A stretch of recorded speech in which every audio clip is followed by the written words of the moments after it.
사흘 앞으로 다가온 21대 대선 주요 이슈 짚어보겠습니다. 조현삼 더불어민주당 선대위 부대변인, 원영섭 국민의힘 선대위 미디어 법률단장 나오셨습니다. 안녕하십니까? 안녕하십니까? 네, 아무래도 대선 전 마지막 주말을 맞은 대선 후보들이 총력 유세전에 나섰는데요. 동선을 보면서 이번에 마지막 전략이 무엇인지 조금 더 살펴볼 수 있을 것 같은데, 먼저 이재명 후보는 어제 김혜경 여사의 고향인 충북을 찾았는데 오늘도 마찬가지로 충북에서 유세를 이어가고 있습니다. 좀 어떤 의미가 있다고 보면 될까요?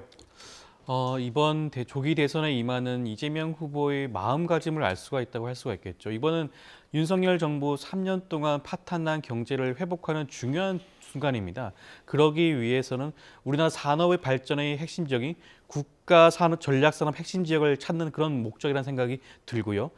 경기 남부 같은 경우에는 AI와 반도체 소부장, 2차 전지라든가 미래 모빌리티 같은 각종 전략 산업 지구가 모여 있는 그런 지역이라고 할 수가 있습니다. 충청과 세종의 경우에도 마찬가지예요. 기술 개발, R&D 관련된 많은 산업들이 모여 있고요. 그리고 행정 수도를 완성하는 곳은 세종입니다. 그런 여러 가지 측면에서 이재명 후보가 갈 곳으로 목적지로 정한 게 아닌가 생각이 듭니다. 네. 저희 사실 더불어민주당 이재명 후보가 충북 청주 유세를 마치고 기자들의 질문을 받는 시간을 마련이 됐다고 합니다. 직접 현장 이야기 한번 들어보시겠습니다. 한다. 이런 그야말로 여성을 비하하는 또 노동운동을 비하하는 발언을 한 것 때문에 아마 그런 말씀을 하시지 않았을까 하는 그런 생각이 들기도 했습니다만 하여튼 부적절한 표현이었던 것으로 보여지고 사과하셨다고 하니까 저도 우리 국민들께서 용서하시지 않을까 이렇게 생각됩니다. 네, 다음 질문 받겠습니다. 슈퍼일보 기자 시작대 성함도 말씀해 주시죠. 오늘 경기 유세에서 리박스쿨 관련해가지고 그게 리박스쿨이었어요? 리박 학교 리박스쿨이었어요? 네. 관련해서 댓글 조작, 여론 조작은 반란행위 아니냐 이런 말씀을 해주셨는데 댓글 댓글 같습니까? 리박스쿨 댓글 주변 반란행위 아니죠. 기사나 이런 거 당일 좀뭐 지시하실 계획이 있으신지 하나 궁금하고 실제로 KBS 라디오에서 당선되면 당일에도 이제 야당 대표 만날 수 있다. 네. 그런 말씀해 주셨는데 야당 대표 만나기 위한 선별 조건 내지는 언제쯤 만날 수 있을 것 같아요? 일단 리박스쿨 문제는 여론 조작을 아주 체계적으로 또 국민의힘과 연관돼서 한 것으로 판단이 됩니다. 그 돈은 어디서 났을까? 과연 그 국민의힘과의 관련성은 어느 정도일까? 또 실제로 어느 정도로 댓글 조작을 했을까? 이런 점들에 대해서 명확한 진상규명이 이루어져야 될 것 같습니다. 안 그래도 국정원 댓글 조작 사건으로 한바탕 홍역을 치렀는데 이렇게 특정 정당이 조직적으로 관여해서 이런 정말 용서할 수 없는 민주주의 파괴 행위를 한 것이라면 반드시 그 진상을 잔뿌리 하나까지도 철저히 규명하고 엄정한 책임을 물어서 내란 사건처럼 다시는 이런 조작은 꿈도 꿀 수 없게 꼭 만들어야 되겠다 그런 생각이 듭니다. 할 수 있는 모든 조치를 다 하도록 선대위에 지시했고 또 실제로 앞으로도 그렇게 하도록 하겠습니다. 야당은 당연히 만나야죠. 대화하고 또 직접 만나든 간접적으로 만나든 소통해야 됩니다. 당일날 가능할지는 제가 지금 선거에 이길지 질지도 모르는 상황이라 말씀드리기가 좀 적절하지 않은 것 같고 다만 일반적인 말씀을 좀 드리자면 만날 수 있다면 국회에서 아마 취임 선서식을 할 가능성이 높은데 가까운 곳에 있으니까 저는 만날 수 있으면 좀 만나는 게 더 바람직하겠다 그런 생각은 하고 있습니다. 네, 혹시 질문 마지막 질문으로 저희 좀 진전 야당 얘기가 나와서 만약 당선이 되시면 이제 여당과 관계는 왜냐하면 윤석열 정권의 실패 이후 중탄한 조직적 반성이 이제 제가 당선되면 당과의 관계를 어떻게 할지를 지금 말씀드린 것 역시 좀 섣부릅니다.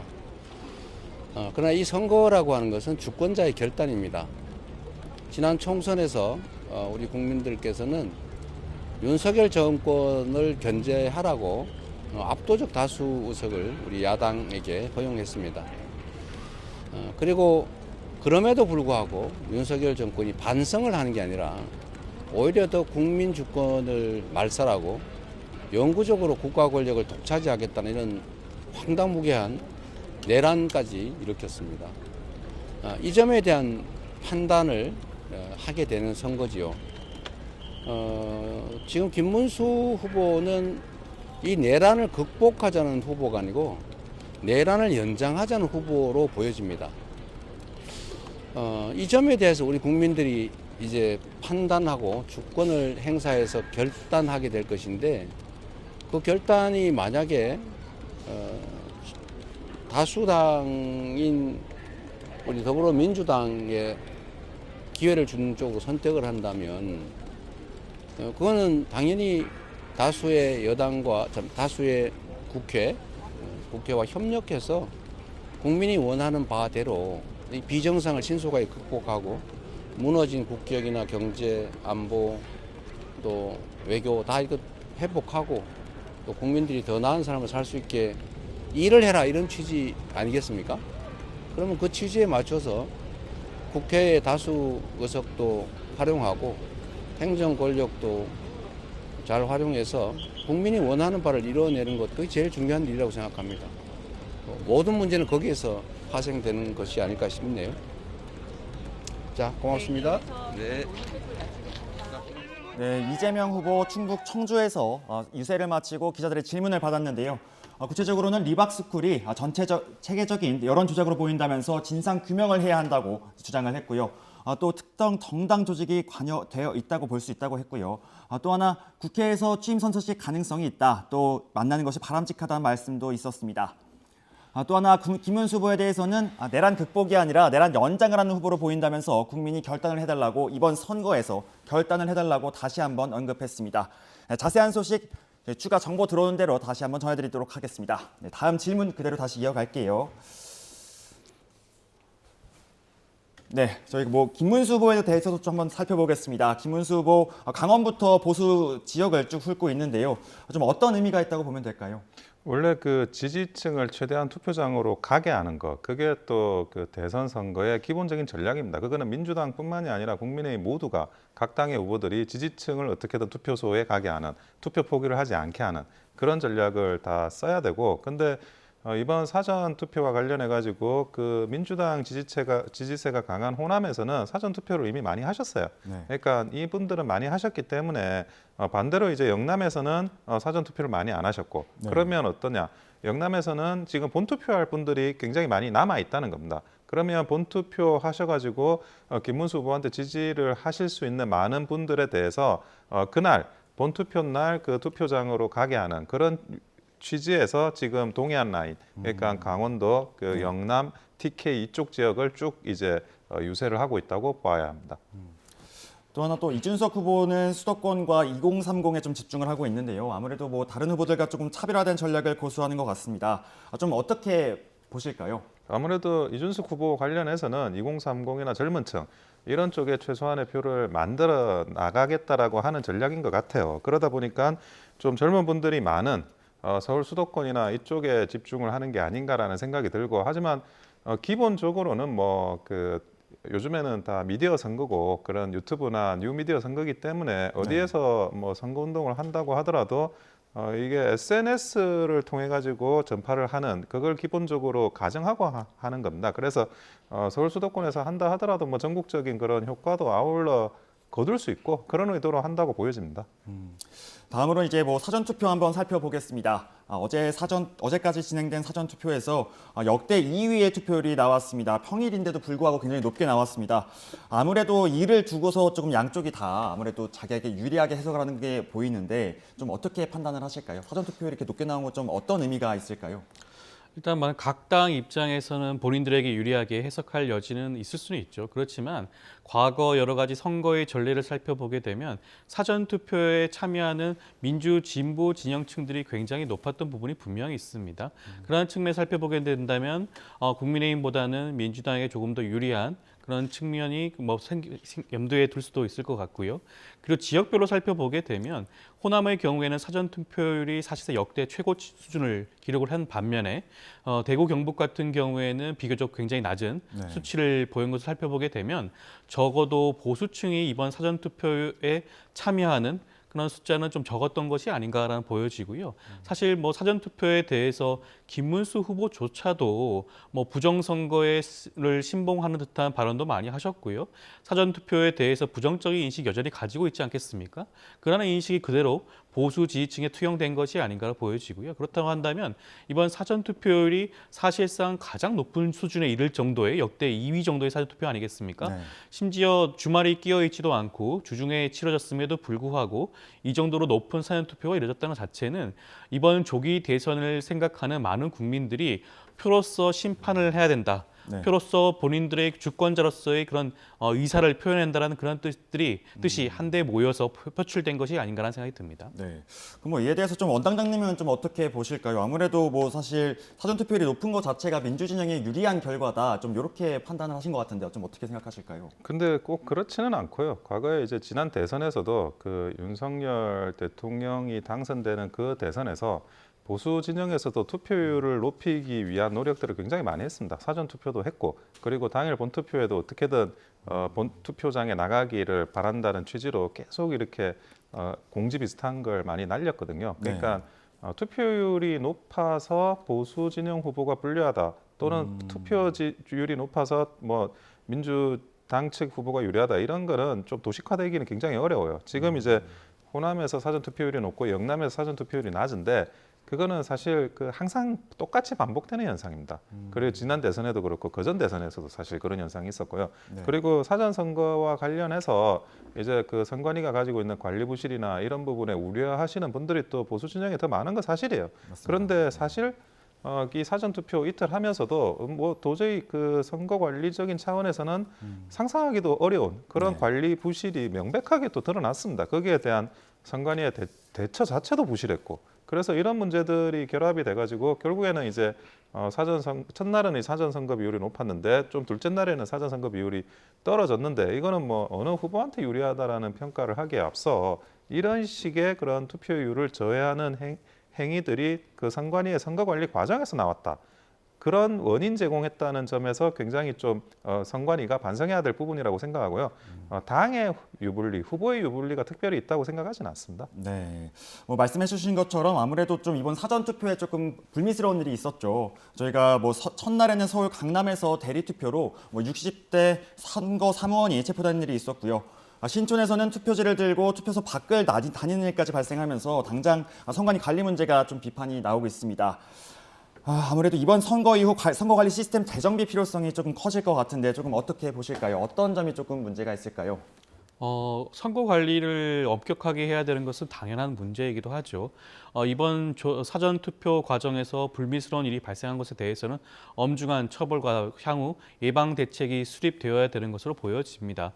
그렇지만 더욱더 중요하게 생각해야 될 부분은 이것이 선관위 차원의 문제인 것인가라는 것이에요. 네. 사실상 선관위 입장에서는 이번 조기 대선이 치러진다는 사실을 예상치 못한 일 아니겠습니까? 짧은 기간에 전국 단위로 펼쳐질 수밖에 없는 이런 대선 과정을 관리하고 준비해야 될 수밖에 없었어요. 그렇다고 한다면 일정 부분 그 부분에 있어서 과실이라든가 소홀한 부분이 있었을 수도 있습니다. 네. 그렇지만 이걸 가지고 선관위에게 모든 전적인 책임을 지운다라든가 아니면 지금 부정 선거에 대한 또 그런 의견들이 또 일각에서 흘러나오고 있지 않겠습니까? 사전 투표에 대한 부정 선거를 편승한다라든가 그런 시작이 주장을 하는 것 자체는 자칫 잘못하면 이번 대선에 대해서 일부 패배하는 층에서는 이것을 불복하는 것이 아닌가라는 그런 우려를 지울 수가 없습니다. 그렇기 때문에 너무나 이 부분에 대해서는 확대 해석할 필요는 없지 않나라는 생각이 듭니다. 네. 아무래도 이번에 근데 그 준비가 좀 부족했다 이 말씀이신 거죠. 근데 좀 어떻게 보실까요? 아무래도 회송용 봉투가 이미 기표된 용지가 나왔다는 신고도 들어오기도 했습니다. 단장님 이 부분에 대해서는 조금 자작극이 사실이라면 법적으로 좀 어떤 처벌이 가능하다고 보실까요? 아니 그거는 자작극이 사실이다라고 가정해서 말할 부분이 아니에요. 네. 자작극이 사실이라고 볼 가능성이 없고 그리고 그 기자가 선관위하고 직원하고 통화를 했어요. 네네. 자작극이라고 의심할 만한 증거가 뭐냐고 물어보는데 선관위는 거기에 대해서 증거는 없다라고 답변을 했습니다. 근데 자작극이 의심이 된다라고 안내 공문을 보냈어요.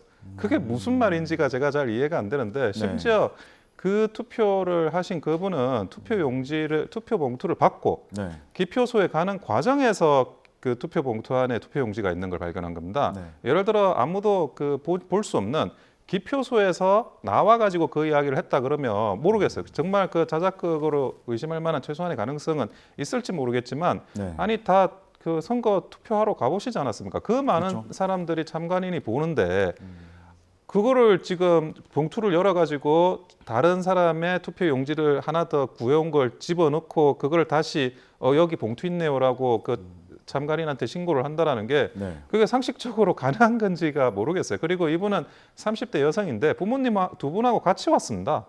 그런데 부모님하고 부모님 두 분하고 같이 와가지고 이거를 자작극으로 한다? 근데 이거야말로 선관위가 사실은 굉장히 비판받아야 될 지점인데 증거도 없이 자작극으로 의심된다, 추정된다라고 알림을 냈을 뿐만이 아니라 억울한 사람을 지금 뭐 그런 어떤 범죄자로 누명을 씌우는 행위예요. 그러니까 선관위가 이런 잘못이 지금 드러난 것도 드러난 건데 그 잘못을 발견하면 그거를 수정하려고 생각하지는 않고 네. 오히려 그 잘못을 찾아내 가지고 이야기하는 사람을 자작극을 한 사람인 것처럼 몰아가고 여기에서 이런 질문도 자작극이 사실이면 어떤 처벌을 받냐라는 질문이 만들어지게 하고 예. 이거에 대해서는 선관위가 반드시 책임을 져야 될 부분입니다. 이런 일이 있으면 안 됩니다. 그럼 뭐 이제 원장님 보시기엔 좀 시스템 좀 어떻게 좀 재정비되어야 된다 이렇게 보실까요? 선거 지금 관련? 몇 네. 번이고 국민의힘 측에서는 그 기표소가 있는 그 현장에 대해서 CCTV를 촬영을 할 수 있도록 허락을 해야 된다고 이야기를 하고 있어요. CCTV, 근데 네. CCTV를 작동을 못하게 해요. 그러니까 CCTV를 작동한다는 거는 사전 투표를 했던 투표의 보관함이 보관돼 있는 곳에 CCTV로 그 촬영을 하게 하는데 네. 그 막상 기표소 거기가 중요한데 이런 것도 마찬가지잖아요. 네. CCTV 영상이 있으면 이 여성이 정말 자작극으로 했는지 안 했는지 확인할 수 있지 않습니까?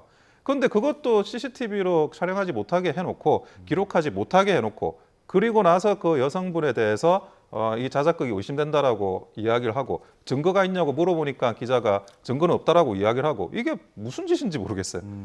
뭐 단장님 말씀하신 것처럼 아무래도 사전투표 관련해서 논란이 정치권으로도 옮겨붙고 있습니다. 김문수 후보가 절차가 엄격하게 지켜지지 않으면 승복하기 어렵다고 이야기를 했죠. 이에 대해서는 민주당 쪽은 어떻게 보고 계실까요? 앞서 말씀드린 것처럼 지금 물론 선관위가 관리를 소홀히 해서 여러 가지 문제가 발생하는 부분 분명히 짚고 가야 될 문제이긴 합니다. 그 부분에 대해서 대처를 해야 될 것이고요. 예방 조치도 취해야 될 겁니다. 추후에 무슨 형사처벌의 정도가 있다고 한다면 처벌에 이를 필요성도 있겠죠. 그렇지만 이런 한두 가지 사례를 가지고 이번 사전투표 과정에서 엄청난 무슨 부정선거의 그런 가능성이 제기된 것 마냥 그렇게 움직이는 것 자체가 이번 조기 대선에 임하는 국민의힘 측이 어떠한 태도를 가지고 있느냐에 대한 의심을 가질 수밖에 없을 것 같아요. 특히 김문수 후보 같은 경우에는 과거부터 부정선거에 대해서 긍정적인 입장, 그들을 지지한다는 그런 입장을 여러 차례 보여주지 않았겠습니까? 이번에 윤석열 전 대통령이 사실상 부정선거를 제기하는 영화를 관람을 했음에도 불구하고 여기에 대해서 그 어떤 비판적인 메시지도 발표하지 않았습니다. 그렇다고 한다면 많은 국민의힘 지지층, 특히 김문수 후보를 지지하는 지지층의 입장에서는 이번 사전투표의 과정에서 발생한 이런 일들에 대해서 어떻게 생각하겠습니까? 그런 측면에서는 김문수 후보가 이번 대선 결과에 대해서 그 어떠한 결과가 나온다고 하더라도 이를 승복하겠다. 난 이것을 받아들이고 승자에게 축하 인사를 하겠다라는 식의 그런 불복하지 않겠다는 선언을 해야 될 정도가 아닌가 생각이 들고요. 더 이상 이런 문제를 확대 해석하고 키우는 것 자체가 자칫 잘못하면 부정선거론에 편승한다는 이미지를 국민에게 보여주는 게 아닌가 생각이 듭니다. 뭐 말씀하신 것처럼 뭐 불복하지 않겠다는 그 이제 선언까지 해야 된다 이 말씀이시죠. 좀 어떻게 생각하실까요? 아니 명백하게 선관위가 선거 관리를 잘못한 게 드러나지 않았습니까? 어떻게 회송용 봉투 안에 이미 기표가 된 투표용지가 들어가 있을 수가 있어요. 이게 상식적으로 누가 이거를 했는지를 어떻게 상상이나 가능한 일이라고 볼 수가 있겠습니까? 이게 납득이 안 돼요. 어떻게 이게 내부자의 공모가 없이 진행될 수 있는지, 어떤 방식으로 하면 이런 현상이 일어나는지 전혀 이해가 안 되는데 선관위가 무슨 해명을 한 게 있습니까? 아무 해명을 한 게 없는데 그게 문제라고 지적하는 게 왜 그게 문제가 되고 선거 불복이라고 미리 이야기한 거다가 되는 건지 그게 도무지 이해할 수 없어요. 무슨 그러면 선관위가 잘못을 하든 가만히 지켜보는 게 그게 민주 시민의 자세입니까? 네. 후보의 자세입니까? 전혀 그런 게 아니에요. 당연히 지적하고 고쳐야 되고 있을 수가 없는 일이 일어난 겁니다. 네. 알겠습니다. 말씀 잘 들었고요.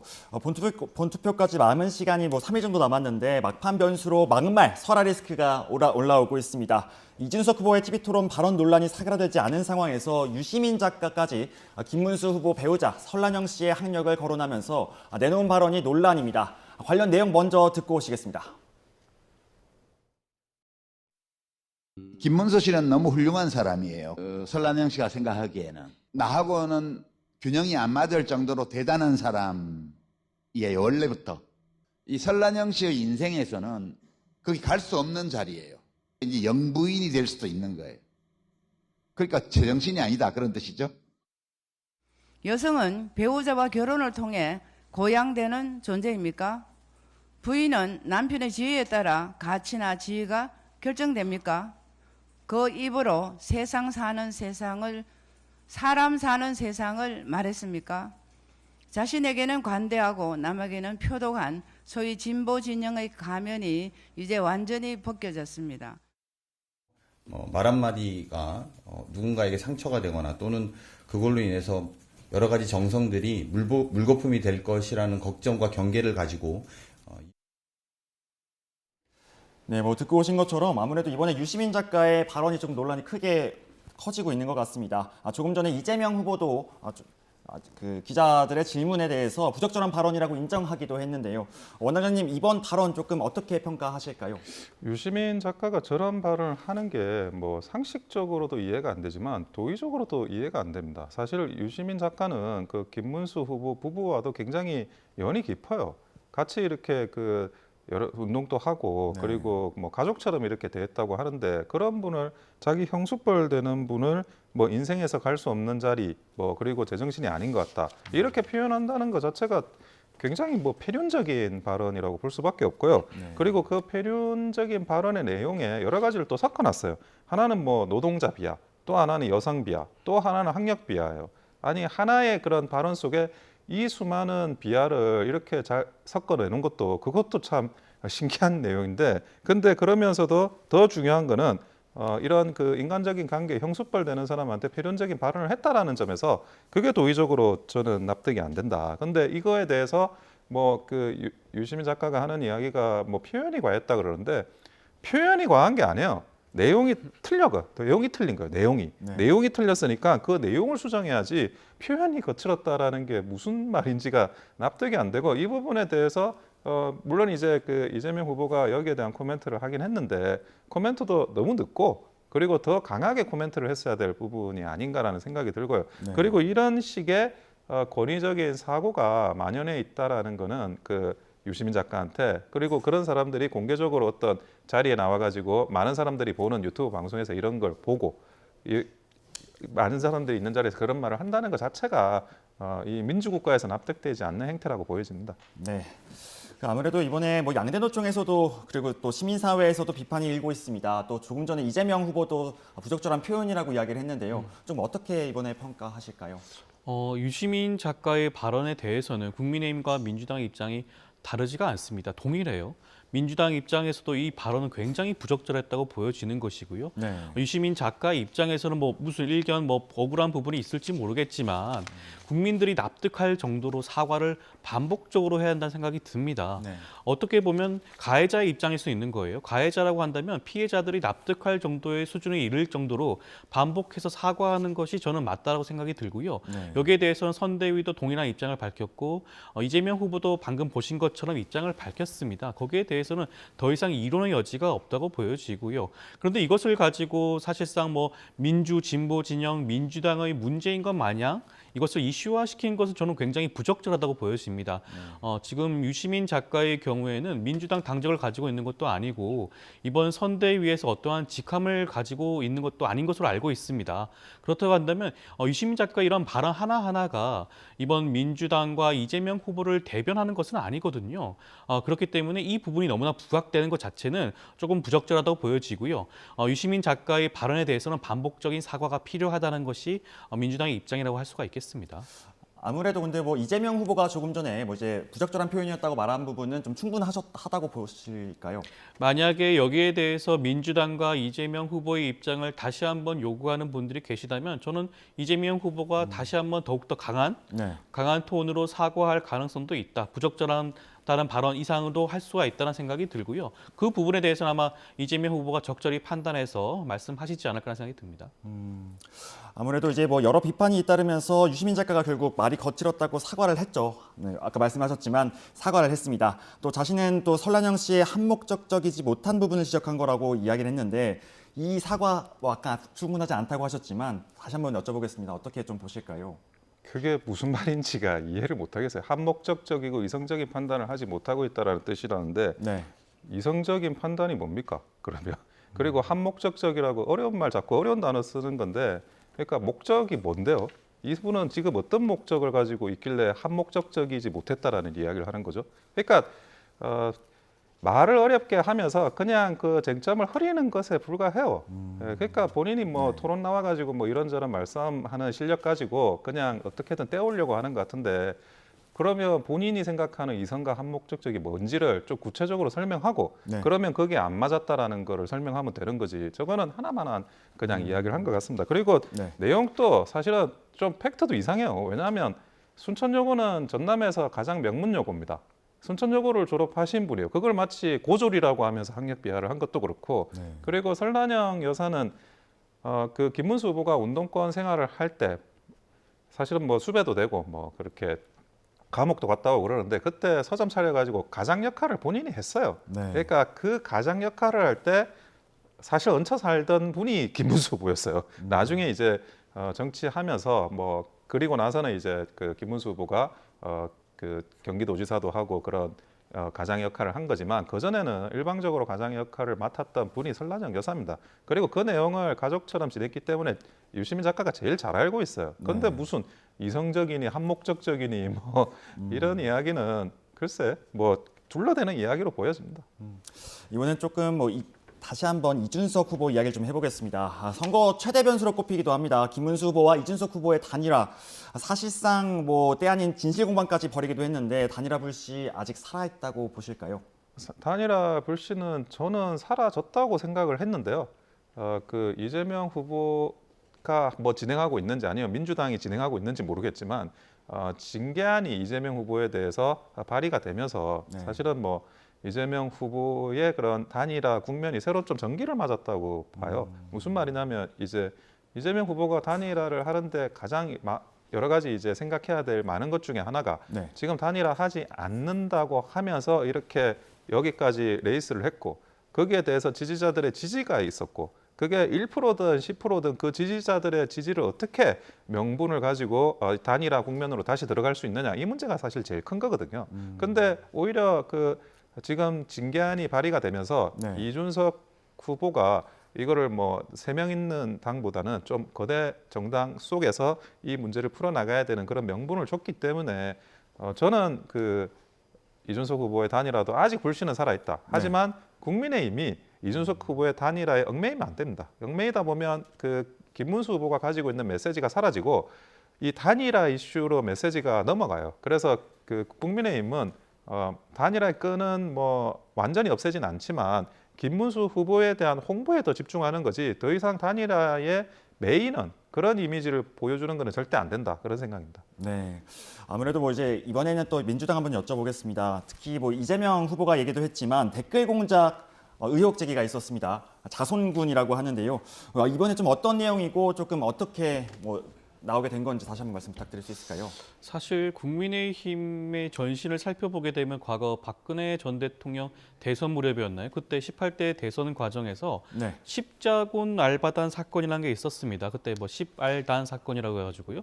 당시 여론 조작하고 댓글 조작하는 그런 댓글 조작팀이 구성이 되어서 실제로 운영이 되었고요. 네. 결과적으로는 대법원 확정 판결을 통해서 실형 판결을 받았습니다. 그걸 주도했던 사람의 경우에는 그런 전력이 있음에도 불구하고 이번에 일부 언론 보도에 따른다고 한다면 앞서 말씀하신 것처럼 리박스쿨이라는 곳에서 자손군이라는 그런 일종의 여론 조작을 하는 댓글 조작하는 그런 단체를 팀을 구성해서 운영을 했다라고 해요. 네. 실제 잠입한 그 기자의 그런 취재를 살펴보게 되면 본인 그 대표 본인 스스로 김문수 후보가 이러한 사실을 알고 있는 것처럼 그런 진술한 부분이 있습니다. 찾아와서 함께 얘기하기도 했다라고 하고요. 그리고 그 대표의 경우에는 사실상 학부모 단체민 단체 역할을 하지 않음에도 불구하고 조정원 의원이 주도한 그런 학부모 시민단체의 그런 지지 선언에 함께한 이력도 있다고 합니다. 그리고 네. 사전 간담회장에는 국민의힘의 권성동 원내대표가 함께해서 대담도 함께 나눴다고 해요. 여러 가지 정황을 살펴보게 되면 이번 리박스쿨이라는 곳이 과연 국민의힘과 동떨어져서 운영을 하는 것이 맞는 것인가라는 강한 의심을 들 수가 없지 않겠습니까? 지금 뭐 리박스쿨이라는 곳이 국민의힘과 달리 독자적으로 선거 운동을 한다는 정황보다는 오히려 그렇지 않고 국민의힘과 연계해서 이번 대선에 임하는 것이 아닌가, 댓글 조작을 하는 것이 아닌가라는 의심이 들 수밖에 없는 보도 내용이었습니다. 그렇다고 한다면 이 부분에 대해서는 국민의힘 측에서 납득할 만한 수준의 그런 해명이 있어야 될 것으로 보여지고요. 그리고 수사기관의 엄정한 수사도 함께 필요한 것이 아닌가라는 생각이 듭니다. 네, 알겠습니다. 네, 여기까지 이야기 듣겠습니다. 지금까지 조윤삼 더불어민주당 선대위 부대변인 그리고 또 원영섭 국민의힘 선대위 미디어 법률단장과 이야기 나눴습니다. 감사합니다.